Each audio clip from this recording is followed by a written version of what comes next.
Assalamualaikum warahmatullahi wabarakatuh. Alhamdulillahirabbil alamin. Wabihi nasta'in wa ala umuri dunya waddin sayyidina wa maulana Muhammadin wa ala alihi wa sahbihi ajma'in amma ba'du. Yang terhormat Romo Kiai Haji Abah Muhammad Idris Jamaluddin beserta Ibunya Haja Muhimah Falasifah selaku pengasuh Pondok Pesantren Al-Muhibbin Putri.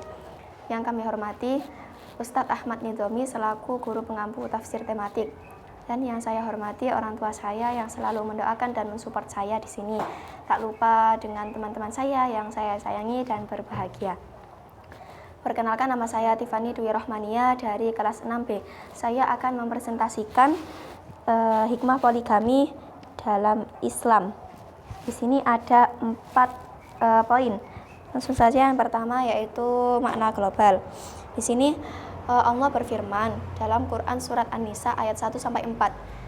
Dan beberapa ayat ini terdapat permasalahan yang berbeda-beda atau pembahasan yang berbeda-beda. Dari ayat yang pertama yaitu Allah menciptakan seorang manusia yang bermula dari Adam, kemudian diciptakanlah istrinya yaitu Hawa. Ya, mereka berdua ini disuruh untuk menyembah hanya kepada Allah saja, bukan untuk selainnya. Kemudian ayat yang kedua itu menjelaskan tentang harta atau hak anak yatim. Nah, di sini kita disuruh untuk menjaga harta-hartanya anak yatim. Kemudian ayat yang ketiga yaitu tentang poligami. Jadi Allah memerintahkan untuk seorang lelaki bahwa boleh menikah dengan perempuan yang dia sukai, boleh 2, 3, atau 4. Kemudian yang keempat, ayat yang keempat yaitu menjelaskan tentang mahar atau mas kawin. Jadi Allah memerintahkan untuk para kaum lelaki memberikan mahar pada seorang perempuan dengan penuh kerelaan. Jadi dengan sepenuh hatinya. Tuh. Kemudian lanjut ke poin yang kedua yaitu sebab turunnya ayat. Di sini yang pertama yaitu terdapat kisah dari tidak tahu ya, pokoknya kisahnya itu ada seorang laki-laki dari Gotofan. Dia membawa harta keponakannya yang yatim. Kemudian pada saat anak yatim itu dewasa, dia menginginkan kembali harta tersebut. Kemudian oleh orang laki-laki itu ditolak, tidak diberikan. Ya, disitulah pendapat dari Sa'id bin Jubair. Kemudian yang kedua itu ada seorang laki-laki yang merawat seorang perempuan yang yatim. Kemudian dia mengawininya. Lah, di situ laki-laki itu tidak memenuhi hak dengan baik, tidak memenuhi haknya anak yatim ini dengan baik. Kemudian yang ketiga, di sini dari Urwah bin Zubair, di situ ada seorang laki-laki yang terpesona oleh seorang perempuan, terpesona dari harta dan kecantikannya. Kemudian dia mengawininya, lalu dia tidak adil dalam masalah memberikan mas kawin. Nah, disitulah beberapa pendapat sebab turunnya ayat ini. Kemudian langsung saja ke poin yang ketiga yaitu kandungan hukum. Di sini ada 4 kandungan hukum. Yang pertama yaitu dengan pertanyaan, bolehkah meminta wasilah itu dengan nama keluarga? Ada beberapa pendapat. Yang pertama itu boleh atas firman Allah. Kemudian yang kedua boleh dari cakupan hadis, yaitu meminta kepadamu dengan haknya orang-orang yang meminta kepadamu.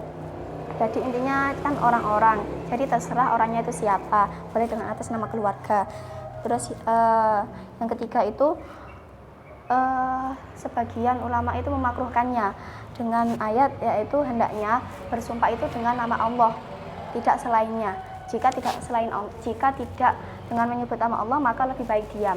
Kemudian yang keempat itu menurut Ibnu Atiyah bahwa wasilah dengan nama keluarga itu termasuk qasam atau sumpah. Kemudian yang kelima, menurut Az-Zujaj itu haram dengan ayat janganlah bersumpah dengan nama bapak-bapakmu. Ya, kemudian yang terakhir itu memperbolehkan karena wasilah dengan nama keluarga ini bertujuan untuk tawasul.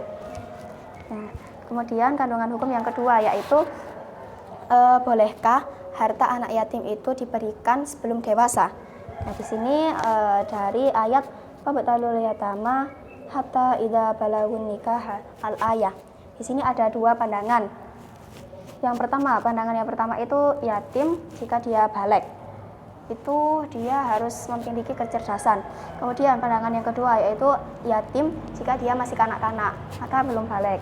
Nah, di sini pandangan yang kedua lah yang dipilih, karena di pandangan yang kedua ini dia tidak diberikan hartanya, tapi hanya diberikan seperti makan, pakaian, ya harta tersebut tidak sampai uang yang sebanyak itu. Jadi pandangan yang kedua yang dipilih, karena kalau diberikan itu dia akan boros karena belum tahu tentang mentasarufkan uang. Kemudian juga disuruh untuk menyimpannya saja. Habis itu diberikan ketika dia sudah dewasa.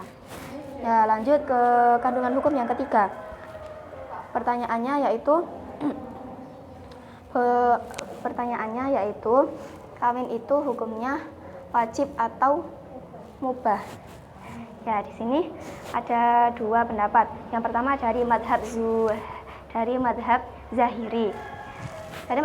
Dari madhab Zahiri ini berhukum wajib, karena di sini itu ada kata-kata perintah. Lah, perintah itu di sini dimaknai dengan kata-kata sama dengan wajib.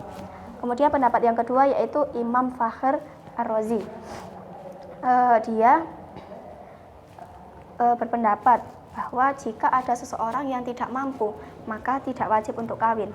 Jadi di sini nikah itu hukumnya tidak sunnah apalagi wajib. Ya, jadi sesuai kondisi. Kemudian kandungan hukum yang keempat yaitu apa yang dimaksud dengan 22, 33, dan 44. Ya, yang pertama menurut ulama 22, 33, atau 44 itu termasuk hitungan. Kemudian menurut Az-Zamakhsyari poligami harus sesuai hitungan, yaitu tidak lebih dari 4. Jika lebih dari 4 maka haram. Dan pendapat ini telah disepakati oleh ulama dan para ahli fikih. Kemudian yang terakhir dari Imam Al-Qurtubi, dari 22, 33, dan 44 ini tidak diperbolehkan menikah dengan 9 orang, yakni diambil dari penjumlahan 2 tambah 3 tambah 4 yang hasilnya adalah 9. Nah, kemudian yang terakhir yaitu poin yang terakhir adalah hikmah tasyri'. Ada dua kesimpulan, yaitu dari batasan dan sebab poligami. Ini kesimpulan dari saya. Kemudian yang batasan dari hikmah tasyri' ini yaitu batasan poligami itu tidak lebih dari 4 dan harus adil. Ya, kemudian sebab poligami di sini ada 3 yang saya cantumkan, yaitu bisa disebabkan karena mandul, kemudian sakit, dan tidak puas. Ya, dari sini yang bisa saya sampaikan. Semoga bermanfaat. Jika ada salah kata, maka mohon maaf yang sebesar-besarnya. Sekian dari saya. Wassalamualaikum warahmatullahi wabarakatuh.